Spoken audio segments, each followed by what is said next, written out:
不務正業嘅訪問啦。咁好開心啦，我哋今日咧可以請到我哋2025年嘅北區青年會會長嘅的神，咁嚟到我哋呢度做第一次嘅嘉賓嘅。咧介紹下的神嘅背景啦，咁佢係2025年北區青年商會嘅會長啦，亦都係香港食肉獸嘅創辦人啦，同時咧都係新手爸爸嚟嘅。咁佢咧係具有領導力啦、創意啦同埋創業嘅精神嘅青年領袖嚟嘅。咁其實想問下你啦，身兼創業者啦、會長啦、爸爸啦，其實呢3個角色你覺得邊一樣嘢係最困難嘅咧？多謝你啊 Creamy。我覺得其實3個角色咧都有佢嘅難處。咁但係咧，如果俾着我咧，最冇經驗始終係新手爸爸啦。咁同埋就因為佢仲未識講嘢，有時未必知道佢需要啲乜嘢。咁樣喺即係做新手爸爸方面咧，就要繼續努力啦，同埋都係有啲困難嘅，係。咁所以好咁再一次多謝阿會長你嚟我哋嘅訪問啦。咁我哋都係啱啱初次試一試我哋呢一個 program 睇下點啦。咁如果有興趣嘅話咧，可以 like 啦、comment 啦、share 我哋呢條片啦。咁好啦，開始主題嘅時候，我哋就了解下啦。其實了解下你個人成長同埋心態轉變先啦。咁其實啱啱都聽到你話做咗一個父親冇幾耐嘅角色啦。咁你覺得其實作為新手爸爸啦，呢一個身份啦，對於你嘅生活上啦、生理時鐘上啦，同埋價值觀咧，有咩改變咧？個改變都係有嘅，因為其實好前期啦，咁其實我對於爸爸呢個概念咧，其實都冇乜好太大嘅感受嘅，即係直到個 B 出世開始真係要去照顧，要去即係佢可能夜晚嘔奶啊，要去掃風啊，嗰陣時先知道哇嗰種爸爸嗰種辛酸啦。咁好彩就我太太都係好幫我嘅，咁所以可以俾我 focus 翻喺商會啦，同埋喺工作，咁所以就會好少少咯。咁但係個心態轉變咧，你係會見到小朋友真係一日一日咁成長，我覺得呢個係好 amazing 嘅，即係你會見到佢由本身睇唔係好睇到啦。因為佢哋BB 前期係黑白視覺嘅，咁去到大概好似5-6個月，咁佢開始就會即係睇遠啲。咁你係 feel 到佢原來佢以前淨係你身邊先見到你，到佢後期原來你一入屋佢又見到你，同埋佢就會開始適應人咯。即係你會見到佢慢慢咁成長，其實真係好會覺得哇都幾神奇喎呢件事。明白嘅，咁其實都啱啱聽到話新手 BB 可能幾個月啦。咁其實都啱啱你由今年年頭嘅時候 take over 咗做北區青年商會嘅會長啦，而且亦都聽到你話喺唔同嘅商會有啲重要嘅崗位啦，再加上你事業上其實又係一個創業者啦。咁其實咁多方面，你點樣可以做一個比較平衡嘅情況咧？同埋有冇啲咩困難嘅時候係特別？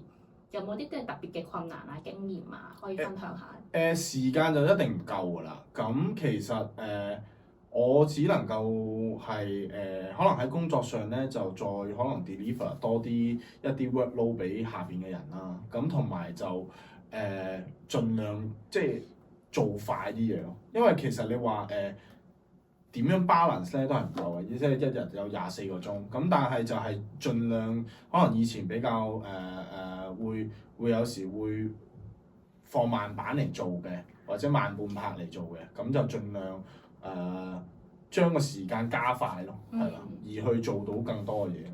咁聽到其實你都係講時間唔夠啦。咁其實你面對呢啲壓力啊、挑戰啊，你其實係會點樣去處理呢啲嘅情緒啊，或者呢啲嘅諗法咧？我自己咧就有時咧，我即係當遇到問題啦，無論係商會啦，或者係公司啦、家庭嘅壓力咧，我有時會自己靜靜地喺架車度聽歌嘅。咁即係會聽到，可能真係會花15分鐘至半個鐘，係俾自己係靜落嚟嘅。咁去即係去將個腦袋啊，即係清空咁啊，即係其實有啲似人哋去冥想咁樣。咁就會好少少咯。翻到屋企，因為可能臨翻，即係呢個 process 係我臨翻屋企之前會做到嘅，因為我又唔想將公司或者商會嘅情緒帶翻落屋企，咁所以就會喺嗰個位置做沉澱一下。咁之後就翻到屋企就可能多數都係夜晚㗎啦。咁啊瞓覺咁樣又第二日咁咯。都好好喎，你都學識會學，即係好多謝 Dixon 分享呢句説呢樣嘢俾我哋知。其實中間係要有啲嘢沉澱啦，同埋情緒要去平衡自己啦。咁好啦，我哋講翻你創業嘅故仔啊。咁其實都知你創業咗一段時間啦，介唔介意簡單介紹下你公司咧？好啊，我公司香港食肉獸啦，咁喺2018年成立嘅。咁其實咧，我當初創業嘅時候咧係一人公司嚟嘅。咁而家目前就20人啦。咁創業咗都7、8年到㗎啦。咁由一間叫做網購公司到入咗去街市，到而家就做即係比較大啲，攞埋 ISO 啊咁。咁其實你話係咪成功咧？我覺得喺我嘅自己嘅認知上面咧，都仲有好多位置去進步嘅。咁但係就都覺得係叫做托賴經過可能社會運動啊、疫情啊，甚至即係可能啲北上咧，咁都 touch wood 都係公司都面對呢啲唔同嘅挑戰，都係有上升咯，係啦，係。好恭喜你喎！咁但係好恭喜晒呢件事啦。咁又可唔可以分享下，其實當初7、8年前點解你會揀創業呢條路，而唔係揀繼續打工或者話去做其他嘢咧？哦，咁其實7、8年前咁，我啱啱喺英國畢業翻嚟啦。咁其實主要咧屋企就當然係想你做政府工，因為有一個穩定而安穩嘅收入。咁但係其實我自己個人嚟講咧，就唔係好中意呢啲太死固固嘅工作嘅。咁我係比較中意即係接受啲新嘅嘢啦，同埋係想自己去睇下，接觸多啲唔同嘅嘢，同埋睇下個世界有幾大。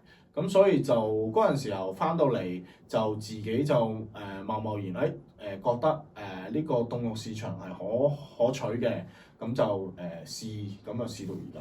咁我想問下你，其實啦嗰陣時7、8年前啦，嗰陣時都香港經濟都收翻未，因為未疫情都收翻都幾好嘅情況啦。咁其實你覺得嗰陣時嘅創業，你覺得嗰陣時最大嘅挑戰係啲乜嘢？同埋當中你有冇諗過要放棄嘅咧？放棄，其實你話講翻當初嘅挑戰係覺得自己嘅知識同埋係人脈啦，同埋點樣去 run 一間公司嗰個概念係完全係冇嘅。咁自己係真係慢慢去摸出嚟。咁你話有啲咩挑戰係嘛？有啲咩挑戰就係或者感人嘅故仔都可以講分享下。感人嘅故仔啊，感人嘅故仔其實當時都係有一段時間係想放棄嘅。點解會咁咧？就係因為其實你會覺得好無力嘅，好無力感，因為其實由我創業到有社會運動，其實中間仲發生好多事嘅，例如咩非洲豬瘟啦，影響個價格啦，之後又有疫情啦，之後又有俄烏戰爭啦，中美貿易戰啊，其實種種嘅睇落嘅事情咧，其實好間接影響到嗰個肉嗰個價錢嘅。咁其實都好無力嘅，因為如果大家有印象就係疫情嘅時候，我哋有禁堂食啦。咁當時我嘅公司嘅取態係做多啲 B to B 嘅生意，咁所以其實個衝擊係有嘅。咁同埋就覺得好似好無聊期，本身以為可能好似沙士係3個月至半年搞得掂，點知原來係去到3年嘅。咁呢啲就係嗰種無力感咯，係咯。咁可以分享下你點樣去 overcome 呢個情緒咧？因為其實好似而家你生意越做越大，越做越好啦。你當中係點樣去解決你呢啲無力感啊，或者點樣可以令到件事越嚟越好嘅發展？我覺得心態係最緊要嘅，因為有啲人會俾呢啲外力去打沉啦。咁但係其實我覺得始終係有得必有失嘅，即係遇到你呢啲咁困難嘅嘢都捱得到嘅時候，咁其實仲有啲乜嘢可以打沉你咧？咁嗰陣時我個心態係咁啦。咁同埋就當我好似疫情完咗之後，再有就係另一波就係北上消費。咁其實呢個無論係啲政府數字啊，或者好多研究都講咗，其實好多人都翻咗大陸去消費，或者好多都移咗民咁樣。咁我始終覺得喺呢度做嘅時候會有一個洗牌嘅現象咯。咁即係一啲比較可能做得唔好嘅就汰弱留強，咁所以其實係保持公司嘅競爭力啦。咁希望可以做得更好咁樣。咁你都啱啱講咗啦，其實有啲洗牌嘅現象出現咗啦。咁其實好啦，你如果以你而家嘅角度啦，你覺得其實究竟喺香港創業仲有冇啲咩優勢係喺比較其他地方係冇嘅咧？我覺得香港係絕對有優勢嘅，因為其實香港啦，始終喺背靠咗中國啦，咁其實好老實講，未來嘅可能呢50年，我唔好睇咁遠啦，可能就算呢20年，其實中國呢個經濟體系都喺世界上都係一定係數一數二嘅。咁而香港係即係可以藉呢個即係背靠祖國呢個地方咧，就係去攞到啲 connection 啦，同埋就係希望可以透過香港呢個地方就可以衝出翻國際。咁我覺得係有佢可取之處，同埋就始終香港嘅法治係健全嘅。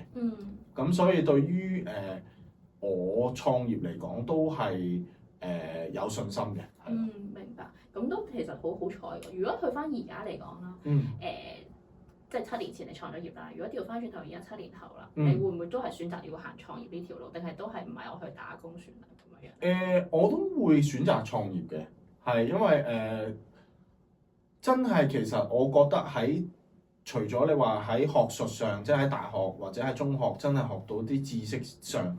其實喺 run 一間公司嚟講，我係會即係可以叫社會大學，真係會學到一啲平時我喺書本學唔到嘅嘢，係啦，同埋就待人接物呢方面都係好緊要。即係我覺得有時係心態勝於一切，咁所以喺做生意啦，同啲客打交道啊，或者同啲行家去傾嘅時候，我覺得呢啲係正正係做生意需要上嘅嘢。可唔可以Dixon可唔可以分享下你創業呢段時間啦？有冇啲乜嘢嘅故仔或者好深刻嘅印象，可能俾我哋嘅觀眾了解下，即係點樣可以心態去改變自己？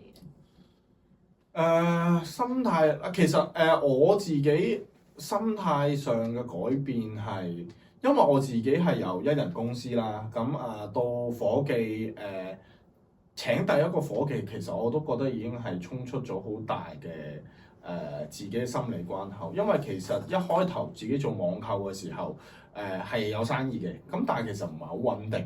咁當我自己請咗第一個夥計嘅時候，就覺得我有一個固定開支嘅咯，我要養一個人嘅咯，咁樣我點樣可以揾到多啲生意去 cover 呢樣嘢？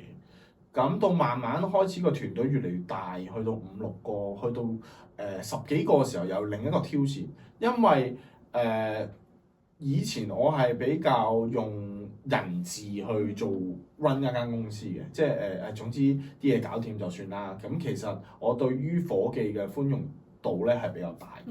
咁但係後尾就當人越嚟越多嘅時候，問題都越嚟越多啦。咁所以要行咧就行一個制度。咁呢個都係要衝破好多嘅壓力啦，同埋有好多嘅問題啦，咁先可以令到呢個系統 smooth 落去。因為我上次去過你公司啦，都見到有2層啦，有好多人啦。可唔可以講下你當初可能你得1層嗰陣啦，其實好多人事上嘅問題啦，有冇啲例子可能俾觀眾可以了解下？困難人事上。第一就係可能福利嘅唔平均啦，咁我有啲人即係覺得喂老細應該喂即係雖然出邊啲大環境係咁差，喂老細你好似越撈越好喎，係咪即係要分多啲啊？咁另外就係喂我都年資咁耐啦，喂你唔好再加人工，可唔可以分股份啊？咁到有啲其實係可能學歷高或者佢入咗嚟嘅時候，佢會要求好多，咁但係其實礙於其實一個公司慢慢上軌道嘅時候，其實真係未必可以滿足到佢哋嘅需要，咁所以都要去同佢哋去傾咯。咁其實有一次我覺得好深刻嘅就係我覺得點解要變或者係要行制度咧，就係當我去咗一個即係搬咗去大場嘅時候，咁嗰陣時夥計唔多，大概10個度。咁但係咧有一次嘅下晝啦，咁我翻到公司，咁突然之間去即係其中我嘅夥計啦，就敲門，係老闆，我啲嘢想同你傾，咁傾啦，咁出去傾完點知原來佢哋係集體要求加人工，咁嗰下我係有少少企咗喺度嘅，因為嗰幾個都係比較公司比較核心嘅人，咁佢就話覺得公司可能而家已經搬咗大倉啦，規模大咗啦，佢就要求加人工。咁但係礙於嗰陣時候，我其實最尾都係有加到嘅，但係就冇佢哋加到嗰個幅度咁大啦。咁但係後尾我知道我自己係做，因為我讓步。咁後尾就係有個系統，總之一個好清晰嘅加薪條件，咁同埋就係會係識得去 reject say no 咯，咁呢個都係幾少少嘅故事咧，但係都幾 inspire 到我。呢個分享好好，因為我都好記得因為我都有創業啦，跟住我公司都有啲同事會成日敲我門地，要求加人工。咁我就要即係都係好人事底下去分享呢件事，但係就係即係呢啲可以之後講，但係都係唔係好識 reject 嘅，就係讓咗步啦。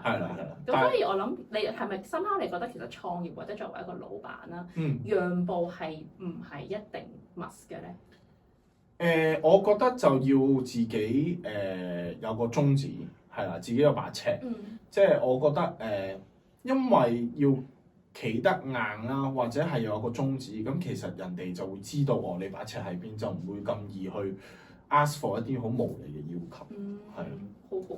咁我想問下咧，其實我都知的神你係一個好 creative 嘅人嚟嘅，因為其實你喺即係我去完你個倉就發現，哇，同我想象中嘅凍肉倉係兩個世界，好整齊啦，好有系統啦，好啲員工好有禮貌啦，所有嘢都係拍得好好啦。咁其實呢一樣嘢點解你會有呢個諗法？究竟其實呢個創意定係呢樣嘢你係點樣去產生出嚟嘅咧？因為同一般嘅傳統係好唔同嘅概念嚟嘅。我自己咧就即係想行系統嘅。咁其實咧，你話係咪我自己創出嚟咧？其實又唔係我創出嚟，我只不過去參考一啲比較我自己一個目標假想敵，即係究竟佢點樣做得好咧？咁同埋我除咗香港啦，我會 compare 海外新加坡啊，咁佢哋點樣可以喺呢一行凍肉呢一行做得更好咧？咁而去學習咯。咁所以喺即係當你話有咗第二層嘅時候，就一定要考 ISO 啊，俾多啲 input 啲夥計啲員工，咁所以咧就會可以可能溫得比較順暢啲啦，比較有條理啲咯，係啦，系統好緊要。咁你覺得其實頭先你都講行 ISO 呢個其實比較 creative 嘅諗法嚟咁，因為同一般傳統嘅行業其實好少行呢一樣嘢，或者呢個成本係比較高啦對於你嚟講。咁好啦，去到創意同埋真係實際執行啦，因為行咗唔等於實際執行到啊嘛。咁其實兩樣嘢裏邊，你會覺得邊個更加重要咧？即係創意啊，定係實際執行會更加重要？同埋點解會有呢個諗法咧？你所講嘅創意其實即係類似可能定落一啲制度啊，或者係公司嘅方向啦。咁其實我覺得都要俾夥計知道究竟你個公司個方向嘅。咁但係更重要就係佢哋真係執行。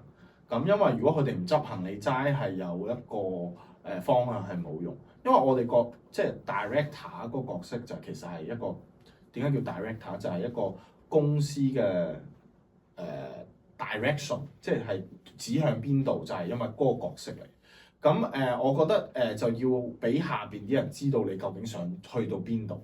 咁而點樣執行，一定係會好困難嘅，因為當你有制度，當你有一啲規矩，正常人係唔中意follow嘅。咁但係點樣可以 follow 到，或者當遇到有問題點樣去解決咧？呢個就係要睇下作為老闆啦，或者嗰個管理者嗰個決心咯，係啦。OK，咁呢度都可以學到好多嘢。我想另外又想了解下咧，其實凍肉市場喺香港都你話好普遍又唔係，但係都幾激烈嘅我知。係。咁其實你點樣利用呢啲創意啊，或者一啲創業嘅一啲 concept 啊，你點樣去令自己公司突圍而出咧？其實因為咧真係創業去到呢個階段啦，你話其實都個競爭都好大嘅。咁樣點樣突圍咧？就係第一，我哋有好多認證啦，咁同埋就保持個產品嘅質素啦。咁同埋就我哋都加入咗好多新嘅元素落去嘅，即係因為其實隨住好多科技啊，或者好多新嘅即係新嘅科技入咗咧嚟啦。咁其實可能老一輩咧未必可以跟到個 trend，因為個 trend 真係太快啦。即係你諗下又嚟緊，其實嚟緊呢幾年嗰個 trend 又係 AI 啊成。咁其實我喺公司上面咧，我係有加入咗一啲 Apps 嘅。呢個 Apps 咧係俾一啲B to B 嘅客人去做嘅，咁佢就可以清晰到成個啲 product 嘅 spec 啊，同埋可以了解到究竟佢嗰啲價錢啊、重量啊、嗰個包裝啊，咁會即係無論係俾佢customer 啦，即係啲客戶啦，或者係俾我哋嘅伙計咧，都係知道清晰呢個客戶係需要啲咩 item，咁我覺得係都係好嘅。你呢個係一個好新穎嘅創作方，即係呢個好新穎嘅方法，因為我自己認識嘅餐廳，佢哋嗌貨通常都係打電話啦，係啦，冇錯，或者最多已經係即係可能有規模少少就係 email 啦。咁但係如果呢個 app 其實都比較透明度高啦，同埋都會快捷好多啦。係啦，冇錯，因為我係希望呢個 app 除咗俾落單嘅人啦，就算老細都可以知道，因為佢其實可以可能1個月之後，其實你可以知道已經可以知道我有幾多錢 spend 咗喺凍肉呢方面。咁其實對於佢自己 control 嘅成本都係一個好好嘅一個 platform。你講到好呢一個 control 呢樣嘢講得好好。咁我哋就因為 control 呢件事，我哋帶落下一個話題就係。因為我哋都知道你係2025年嘅北區青年商會嘅會長啦，咁其實你啱啱上任呢幾個月，即係啱啱2-3個月度啦，你覺得有冇啲乜嘢係 lost control，或者有冇啲乜嘢係嘅經驗係你覺得要 control 嘅咧？control 啊，其實我覺得因為我做會長啦，咁其實咧我覺得同做老闆係好唔一樣嘅。因為做老闆你可能自己係話晒事，咁你可以聽 advice，但係個權係始終係自己度。咁但係做一個商會嘅會長咧，佢唔係100%係真係可以全部都話晒事。咁一定係要聆聽晒每一個會友啦，一啲顧問啦嘅意見，而去做一啲決定。咁同埋就始終我哋商會嘅會友加入入咗嚟北區，其實佢係一個義務工作者。咁佢做得好唔好，其實好係會有一個準則，但係你冇一個好 punishment。咁所以其實我覺得係好難去 manage 嘅，係啊，會比做老闆係更加難 manage，係啦。特別嗰班人係嚟自唔同嘅家庭背景啦，嚟自唔同嘅學歷啦，可能有啲係甚至係一啲高管專業人士，甚至係老闆。咁點樣去 manage 呢班人係，我覺得係有挑戰性。咁我想問下喺呢2個月裡面啦，其實你覺得 manage 呢班人裡面，其實除咗話好難 manage 之外，有冇啲乜嘢經驗上啊，或者有冇啲乜嘢嘅體驗係好唔同嘅咧？同你未做會長之前？我覺得問題係會比我想象中多嘅。無論係會員嘅執行力啦，或者你嘅對佢嘅 expectation 去出嚟嘅結果，原來係有落差嘅。咁呢啲都係要去接受咯。咁唯一可以做嘅嘢就係不斷鼓勵，不斷去，有時係佢咯，即係你好難去 push 佢可以點樣，即係鬧佢或者冇理由，即係好難去 punish 佢。咁所以唯有轉變個心態，就係盡量鼓勵佢點解要咁做，或者個做嘅原意係係啲乜嘢。咁話俾佢聽，等佢慢慢去 follow 或慢慢去 pick up，咁樣就會令啲事情會 smooth 啲咯。我都好感受到你嘅影響力，因為其實好記得上次的神約我食飯嗰陣，有一次約我食飯，跟住佢都係喺裏面揾我嘅有咩特別嘅嘢？我哋係點解要加入呢個北區青年商會啦？有啲咩影響力你想發揮啦？佢都係有一個好不斷去 inspire 人啦，啟發人哋究竟佢想喺呢個商會裏面有啲咩特別嘅影響，或者有咩特別嘅嘢想做。咁好啦，咁作為2025年北區青年商會嘅即北區青年商會嘅會長啦，想問下你覺得呢個商會對於40歲樓下嘅青年人啦，有啲乜嘢比較大價值？我哋點解要加入咧？好，咁可能有啲人未必好清楚呢個北區青年商會啦。咁其實咧，北區青年商會咧係一個國際青年商會嘅其中一個分會嚟嘅。咁佢哋嘅宗旨咧係提供一個領導才能嘅發展啦嘅機會啦，係令到啲青年人咧係一個正面積極改變。咁係一個國際性領導才能培訓嘅一個青年組織。咁我覺得18至40歲嘅人咧就其實加入呢個組織咧係可以學到好多嘢。無論係因為佢有好多唔同嘅範疇，咁同埋就有好多唔同嘅崗位。咁咧透過即係喺一啲活動啦，或者係一啲訪問啊，或者係點樣去出一個會刊啊，咁其實種種嘅一啲經歷咧，都係唔係佢工作上可以得到嘅嘢。咁我覺得係一個好好嘅機會去學習咯。咁其次就係我覺得另一個有趣嘅位置咧，就係啲前輩都係好肯教，好傾囊相授。咁我覺得呢個組織係都非常之可靠，同埋係好成熟，係啊。咁所以今年我哋就已經去到40週年。哦，今年40週年。好，咁我都好開心今日聽到阿的神你嘅分享啦。佢分享咗好多中間點樣用創意啦，點樣可以用科技啦，點樣透過商會啦去槓桿自己嘅人物資源網絡啦，同埋去了解更多呢個世界發生嘅咩事嘅。咁好啦，最後我每一次都會問一個咁樣嘅節目㗎啦。咁就係如果俾你翻到10年前啦，你會點樣同當時嘅自己講，為而家呢一刻去準備咧？呢個係一個好好嘅問題。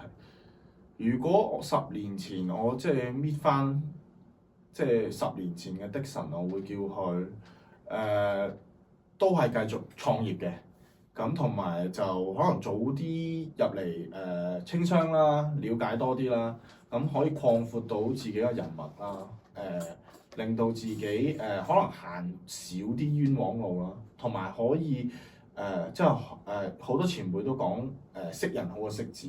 咁其實呢個 platform 係好好嘅，咁同埋就讀多啲書啦，同埋學多啲新嘅知識。係每一次聽到的神都有一個好開心同埋好正面嘅影響力。